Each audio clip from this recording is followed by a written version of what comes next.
Hi everybody, it's Kasia Dupuy from NOTLLibrary Public Library. Lovely to see you all again. Hopefully you are joining me, or you're having a wonderful afternoon and you're here to take a little break and maybe do a little bit of painting or just watch a painting evolve before your eyes.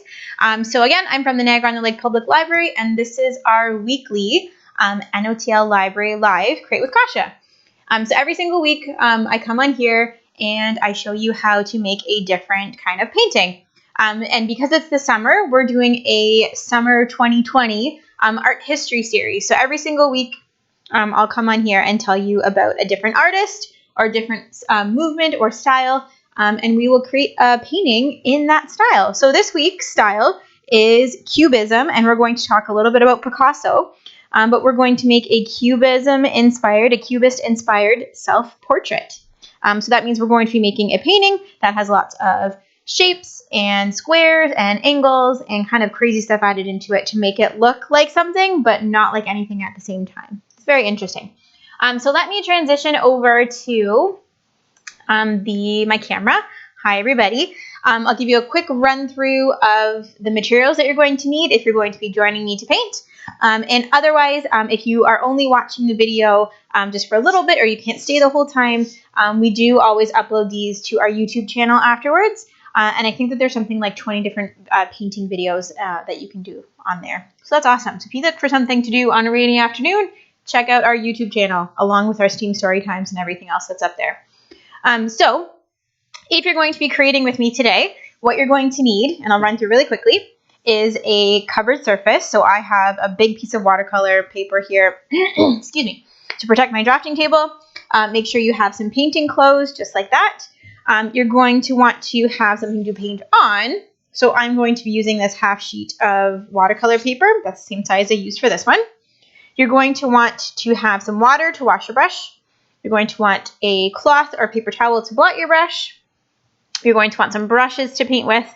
So I have two today. I have a flat square brush. Oh, and I like the way the light's hitting that. Very interesting today. And then I have a round fine point brush, and it's not really that fine. It's actually pretty thick, but we're going to work with it today. I picked different brushes to challenge myself. Yeah, to switch it up a little bit. Just like before, whenever we've done painting classes before on here, if you only have big brushes, just paint bigger. If you only have little brushes, just paint smaller. It's up to you. You're the artist, and you can choose what materials are going to work best for you to make your artwork. You're also going to want to have some pencil crayons, pastels or crayons. Pencil crayons work too, markers. These are optional. I might use this one here later to do some of the detail work if I don't feel like using my, paintbrush to do the detail work, but I probably will. I'm not sure. Being an artist means you can kind of make decisions at the last minute, and that's awesome. One thing I forgot to mention earlier is to have a pencil. And I always forget a pencil. We're going to be doing a little bit of sketching to start. So we have our framework for our painting. And then, of course, you're going to need some paints. So I have red, this like Q purple, quinacridone purple, but it's like a purple, yellow, blue, brown, black, and white. I might use them all. I might not use them all. It's up to you. This is really a painting that you can do whatever you want with in terms of what colors you use. So that's exciting. Okay? So those are the things you're going to want to need. Or you're going to need if you're wanting to paint with me. Just remember a pencil. That's one thing I did forget from the reminder. And before we get started with this, I just wanted to show you a couple pictures that inspired our painting today. I'm just going to switch over here. So we are making a Cubism or a Cubist-inspired self-portrait, mainly inspired by an artist named Pablo Picasso. Most people know who Picasso is, or they've at least heard his name. Sometimes if you've made a really cool piece of artwork or a cool drawing, someone would be like, oh, aren't you a Picasso? And you can say, yes, I am.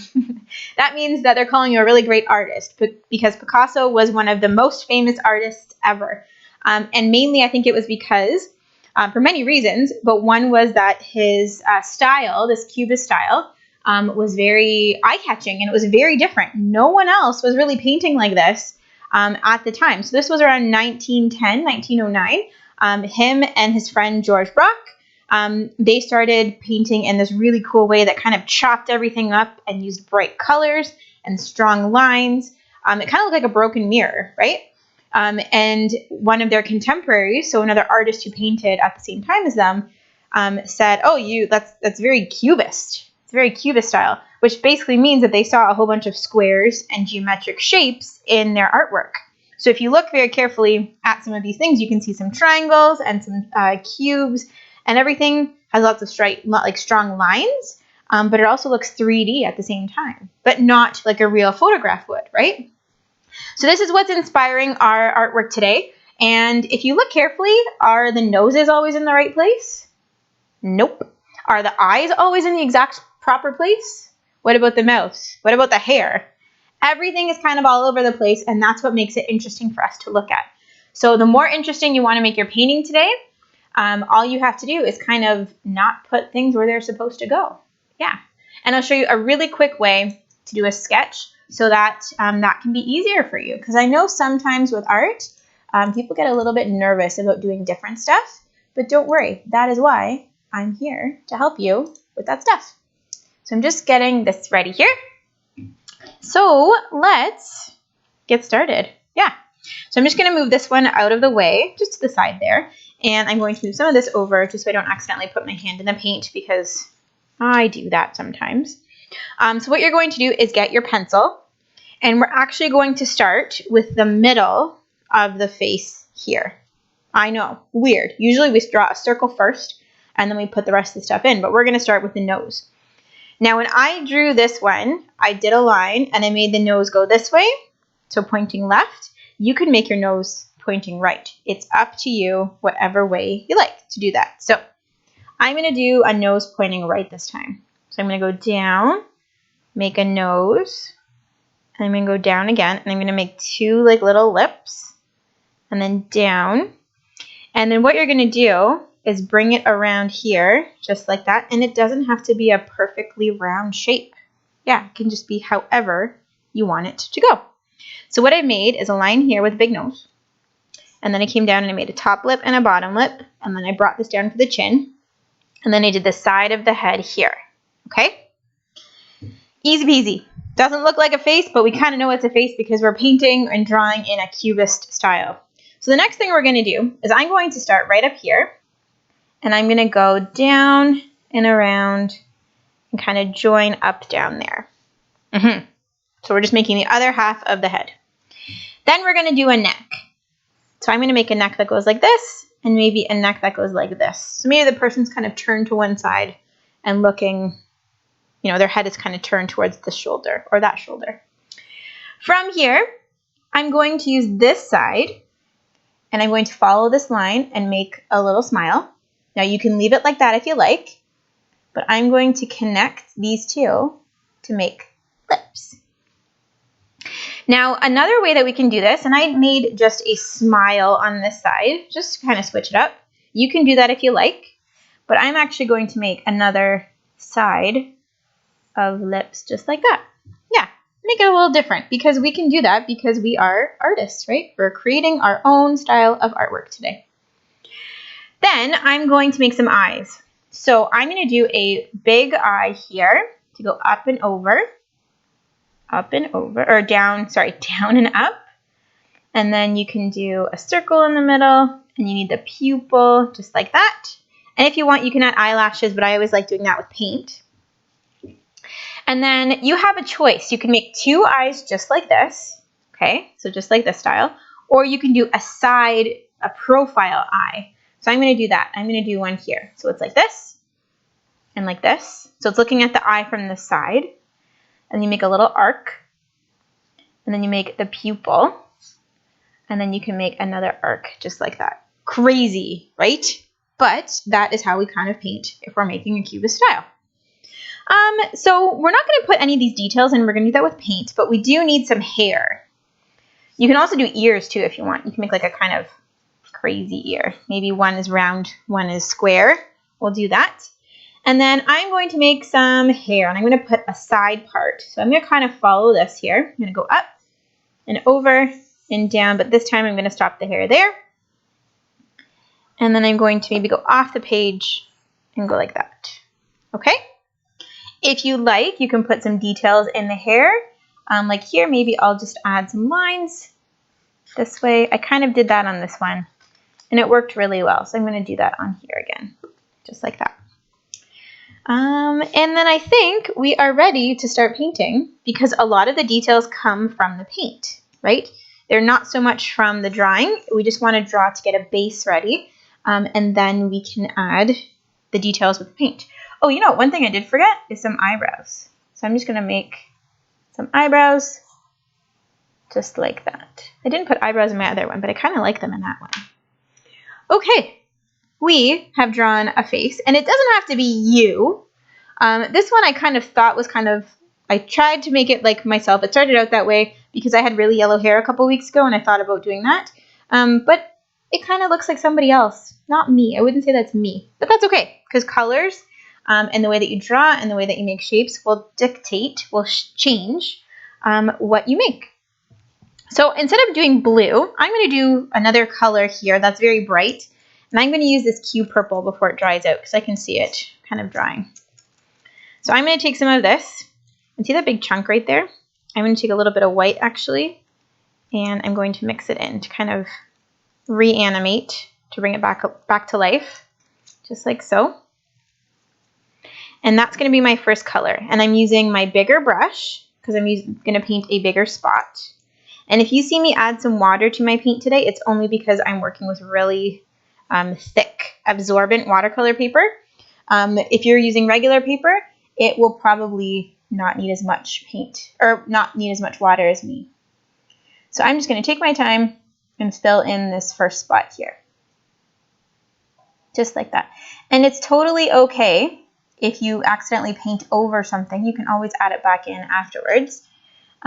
Or you might want to not have it back in at all. Yeah, sometimes art helps you make decisions about really cool stuff that you might overthink sometimes. That's why I like art. Because sometimes I'm like, oops, I accidentally got this color here.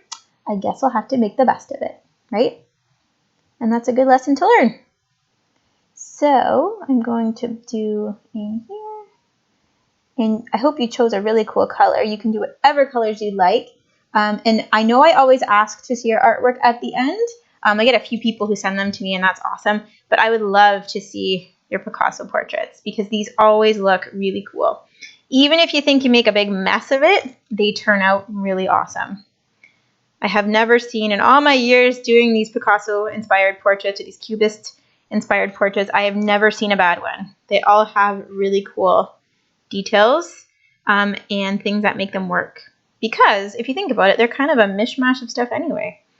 So the more mishmashier, I made that up if you didn't know, the more mishmashier they are, the cooler they look.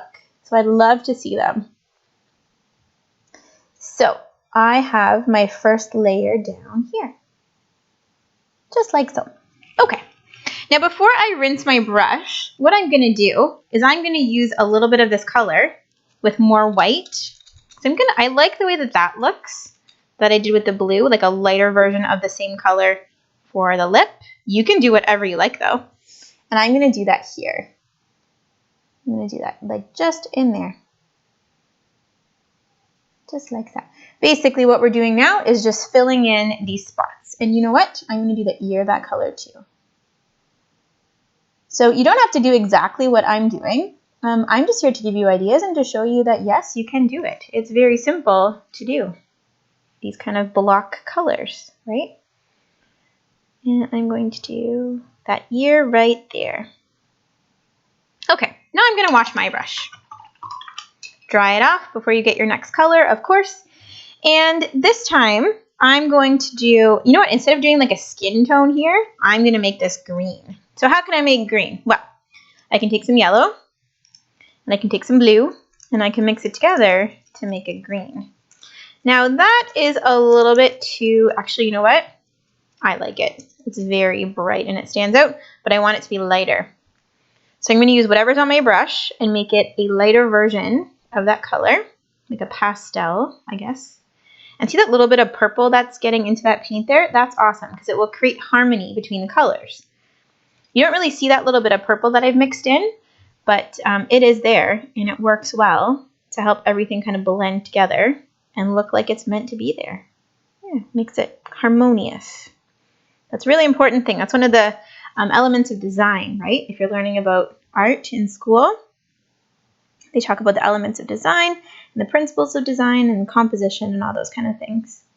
So speaking of school, Pablo Picasso, he actually made his first painting when he was 9 years old. And I forgot to find a picture of it to show you guys, but his first painting was amazing. He is one of those people called a prodigy. So they just do something. They didn't have to learn how to do it. They're just awesome at it. And I think everyone's really awesome at something. But Picasso was extra awesome at painting, and he was painting better, I guess you could say, than some like grown-ups at that age.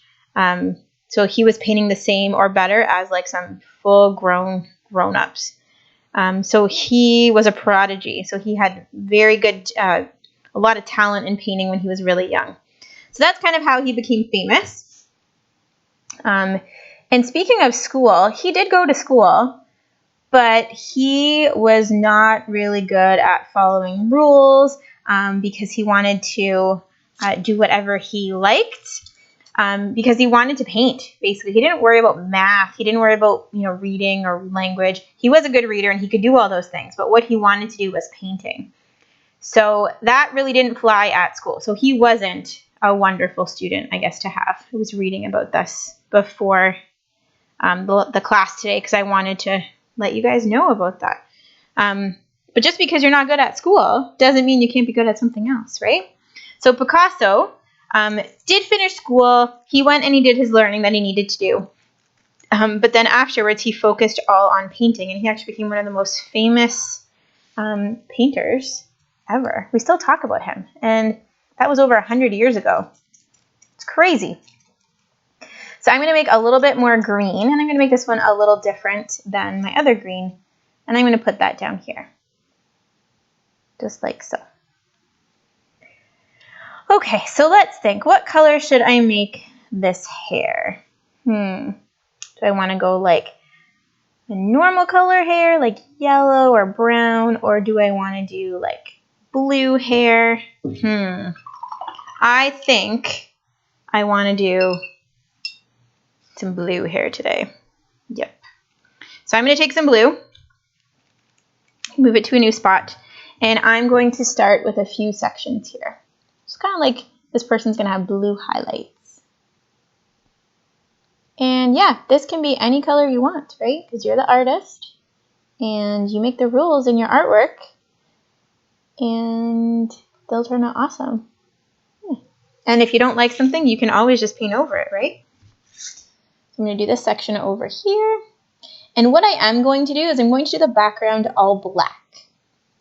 So just like the other painting I did that's right over there, I did the background all black for something called contrast. So all these bright colors that I'm using, they will stand out a lot against the black. They'll kind of pop because black is so dark. It's actually a shade. And all the colors are kind of the opposites of a shade. So they'll create contrast and they'll make everything look extra bright and therefore extra interesting, which is really cool. So I'm just going to do this one here. When I love the contrast of the blue with the purple there. And then I'm going to, you know what? I'm going to give her a blue eye, or this person a blue eye. I'm not sure if it's a boy or girl. I don't know. It doesn't have to be anything. We can decide when it's done. We can change our minds. It's totally cool. We're not really sure, and that's great. Keeps us guessing. Yep, I like that blue eye there. And you know what? Before I wash my brush, I'm going to take a little bit of white, mix a lighter blue. When a little bit of green got in there too, and I like that. And I'm going to do this lip here, just like that. So basically all you're doing at this point is just coloring in the different areas with very strong opaque colors. So colors that you can't see through. If you can kind of see through some of them, that's okay too. But this is kind of called, we call this block painting, like background painting. So we're blocking in color. So I'm going to make some really light blue here. And I'm going to start adding, maybe these are more highlights. Yeah. Just like that. Into there. And then I'm going to make this big one here. And notice how I'm turning my paper around. I'm turning my canvas side to side. That will give me better angles for stuff. That helps me not accidentally put my hand in the stuff I've already painted. But it's also helps me think of my painting in different shapes as well. That's another trick that I've learned too. Have you ever done drawing before? And I find drawing very tricky sometimes. It's taken me a long time to learn how to just get my thoughts out of my brain into something that makes sense on paper. But one little trick that one of the teachers taught me a long time ago, one of my art teachers, is to try drawing something upside down.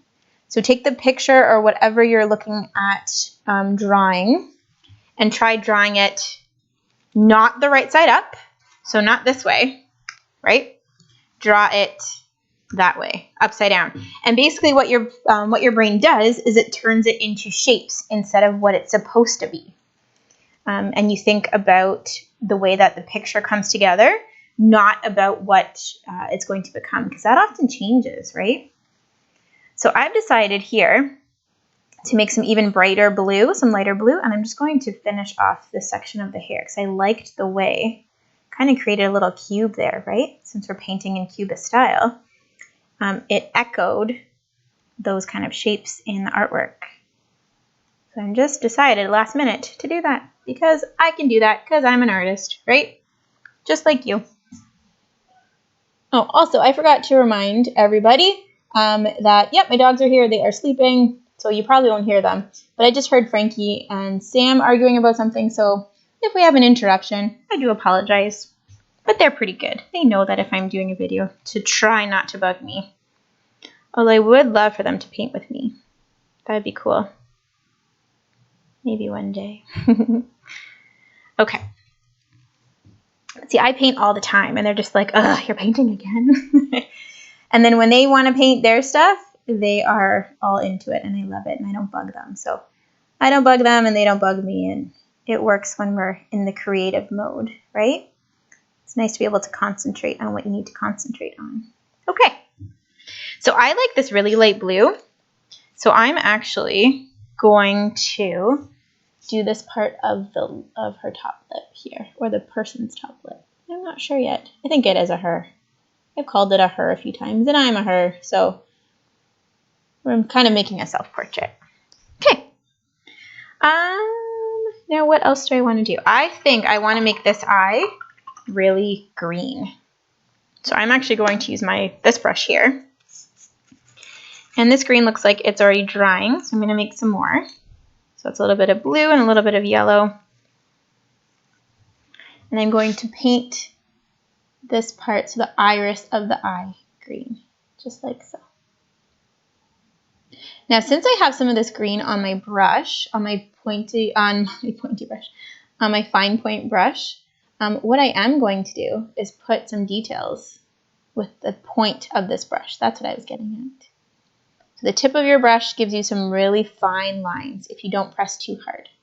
Okay, so I'm going to use this green. And what I'm going to do is I'm going to make this little triangle here. So I'm going to just kind of echo that shape. And I'm going to, finish it off there. And then I'm going to put some lines in it, just like that. And then I'm going to take some more of this green. And what else can I do? Well, I have this kind of triangle here, but maybe instead of that this time, I'm going to make a rounded shape that kind of echoes that pattern, just like that. And then I'm going to add some lines like that. And then you know what? I think I might make this eyebrow green. And I went over it a little bit, but that's okay. I don't mind that. And I really like the way that that looks. So you know what I'm going to do? I'm going to paint this one green too. But I think when I put some details on, I'm going to do some little extra stuff there. So I'm going to make this a little lighter. And I'm going to paint here, just like so.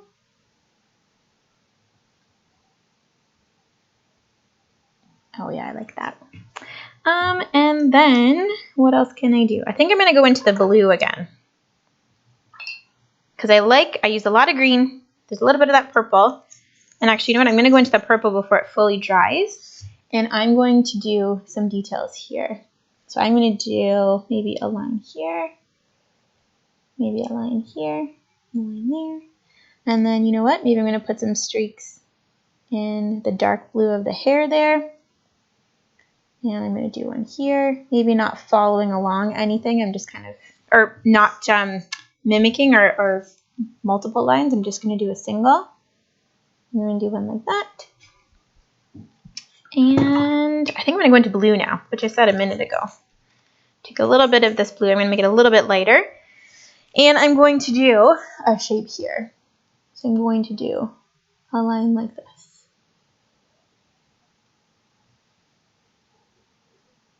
And I'm just kind of freehanding that there. It's not dark enough. It's a little bit see-through. So I'm going to fill that in here. Just like that. I'm not really sure what shape that is. I just followed the contour. Maybe it's a cheekbone. Yeah, I kind of put a cheekbone in the middle there. And then I'm going to do a line here. Maybe a line here too. Just like that. Maybe one here as well. Okay. And maybe some there. This is what I do. I look and I'm just like, oh, maybe I'll add something here and there. Just like so. Okay. So the next step I'm going to do is take, oh, see, it's kind of bare there now. I'm going to take a little bit of this. And I'm going to go like this. This is the fun part of this project. You can just add and change and change. And I'm going to do some of these lines in the neck that I did here before. So maybe it's a sweater. Maybe it's not her like neck. Maybe it's something she's wearing. The shirt is got green. It's green and blue striped, just like so. Okay. So the next thing I'm going to do is I'm going to use some black. And first I'm going to fill in the pupils. Now I'm going to do them black, but do you have to do the pupils black? You do not. You can pick whatever color you want. They can be light. They can be dark. Whatever you want to do for your painting, you can. I just want to start some of that contrast. So I want these pupils to stand out. And my brush is very wet. Can you guys see it's kind of like leading a little bit, it's called? So if that's happening, just dab your brush, even if it's got paint on it, onto your paper towel, and it will take a little bit of that away. So what I'm going to do with my black, I'm going to do the background. I'm going to get my bigger brush again. And I'm just going to start to fill this area in around the head that we have painted in. Just like that. Oh, and see how the colors are starting to pop? The white background was nice, but I like that this shows how bright some of the colors are that I used. So I'm going to move this guy over here, and I'm going to start to turn my paper around. And I'm going to start filling in this spot here. And the cool thing about black is that if you accidentally, made something go past the lines, the black is usually a very strong color that it will just cover everything, which is awesome. So just like so. Okay. And then you keep flipping, moving it around, just like that. And see how I'm going onto my covered surface? That's why I tell you to make sure you're painting somewhere that's safe to paint. So that piece of watercolor paper that I have down catches all those extra little drips of paint so that they're not on my table. I'm not the cleanest painter, so yes, I do have some on my drafting table. But for the most part, those big streaks are on the paper, which I will just recycle when I'm done with it. Yeah. Just like that. So, while we don't really have cubes in our painting, you might, but I don't have any really big cubes. I do have a lot of geometric shapes. So there are triangles, there are some squares if you look in the composition, and rectangles here. There are some circles, right, which are geometric shapes. Cubes and spheres are geometric, but we're also working on a 2D surface. So it's two-dimensional, so it's got a height and a length, right? Or a length and a height. And we're going with very geometric and very sharp-edged shapes. that's like triangles and squares and rectangles and that kind of thing. But within those, I do have some very loose and fluid movements as well. So Cubism is really cool about, Cubism is really neat about how you can kind of put whatever you like into it and it still kind of works. All right, so this is my favorite part because you're going to use a pretty dark color. So I'm going to use black. And we're going to outline some of these areas, not all of them. Like if you look at this one, I didn't outline everything. But we're going to add some emphasis to our painting. So we're going to add some contrast and some details. So the first thing I'm going to do is I'm going to follow along just where I did originally, just like that, down the front of my painting there. And look, my lines are broken, and that's okay. This doesn't need to be neat and tidy. It actually looks way more interesting if stuff is a little bit messy. So that's awesome. So then I'm going to go here. Oops, that was very messy, but I like it. I misjudged. Just like so. And then I'm going to press less on my brush and get a finer tip to my painting, just like so. And then I'm going to go like this. And it's okay if my lines are a little bit wavy or a little bit wavering, it's called. This is where it starts to look really cool and really interesting. So look, I don't have any lines here, but what I'm going to do is follow this one. And I'm going to go like this. And then I'm going to go, what else did I do here? So I'm just going to go here. Go like that. And this is where you can kind of play and see where you want stuff to go. One spot that I really do like putting a little bit more detail is around the eyes, because that's where you can do like eyelashes, just like so. I'm going to make that a little sharper. And then I'm going to put this one here. And look, they don't even have to join. See, I'm a little bit spaced out there, and that's good. And then in the eyebrow, I'm only going to do one side of it, and then I'm going to put some of these just to mimic the eyelashes. And do that on both sides. And then I'm going to come up here and follow along there. And I like that that's a little see-through. That's really cool. Okay, next step, I'm just going to put a few lines here. And they don't even follow that pattern. I'm going to do the ears, and there's usually that little shape in the ear, so I'm going to do that there. This one, I kind of lost a little bit of that here, but I think I'm going to do that. Oh, and I forgot to do this part of the eye, just like so. So I've used paint to add some details into my face here, my Cubist-inspired face. But what I'm going to show you for the hair is using your pastel. So I'll do a little bit with a pastel just so you can see what I meant by that. So you can grab your pastel or your marker or your crayon, and you're basically going to do the same thing, but it's with a different media, and you get a little different effect. Like it's a little bit fuzzy. So I might even go over some of my lines just to get that fuzziness, kind of blurry quality to my artwork here. And that's why I liked working with black, because some of these lines that I'm kind of going over, you don't know where they start and they finish because the background is black as well. And there we go. It all kind of works. I'm going to go like this here. And then I like that one there. Maybe here I'm going to go like this and put some of these little details in the iris there. Because if you look closely at somebody's eyes, you can sometimes see like the little flecks of different color in them, right? I'm going to go like this. Maybe I'll press really lightly there. There we go. Yep, I like that there. Awesome.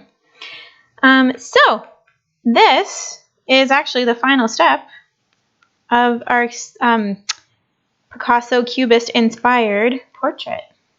What do you guys think? It's a pretty fun one to do. And every single time you make one, they will look different. And that's the awesome thing. And one thing I really like about this project is that if you have someone's, birthday, or you need a gift for somebody that's coming up, it's really cool to do a Picasso-inspired portrait in their favorite colors. So you don't have to do, a skin tone like I did here. You can do whatever color you wish. If they like only one color, so they only like, blue, then make a whole blue portrait. If they only like red, make a whole red portrait. It's a really fun way to experiment with different techniques and to make something that looks really interesting. So thank you again for joining me today while we learned about Cubist style, while we learned about Picasso just a little bit, and while you got to explore some art with me. So just like I mentioned before, if you were only able to stay for a little bit of the project, not to worry, we always upload these to our YouTube channel afterwards. And you know what? I'm just looking at this quick, and I didn't do it for this one, but one thing that you can do is a little like shine in the eye. Ooh, I like that actually. And that makes it look a little bit more alive, and it makes it look even a little kind of more crazy because it means each eye is looking a different way. So that's really cool. But yes, if you weren't able to watch the whole thing, don't worry. We will be uploading this to our YouTube channel very shortly. And yeah, I think that's good. You know what I did forget too are these details in the background. So you can do that with paint, but we can also do that with pastel. So just gonna fill in some of these spaces here. Yep, that finishes it off because I'm like, something's missing. I also really like doing these paintings when I have a few on the go. So remember when we made the Mark Rothko-inspired artwork last week or a couple weeks ago? And I had 3 or 4 going where I just use the same colors over and over. This is a good one to do with that as well. So you just kind of layer and kind of work on one and let something dry while you're waiting for the next step for the other one. There we go. That looks a little bit more finished. Some texture in the background. Awesome. Okay. Thank you, everybody, for joining me again today. And I already said goodbye, but I forgot something, so I added it back in. Of course, if you have any comments or feedback or anything for me, please send me an email at kdupuy@notlpl.org. And of course, I'd like to hear suggestions because we are close to the end of our summer reading art history series, so I'm looking for suggestions for future projects. I'd love to hear from you. Okay. Have a great rest of your afternoon, everybody, and we will see you on Wednesday for Steam Story Time, but also we'll see you next Monday for the next installment of NOTL Library Live, Create with Kasia. Thanks, everybody, and have a wonderful rest of your Monday. Bye!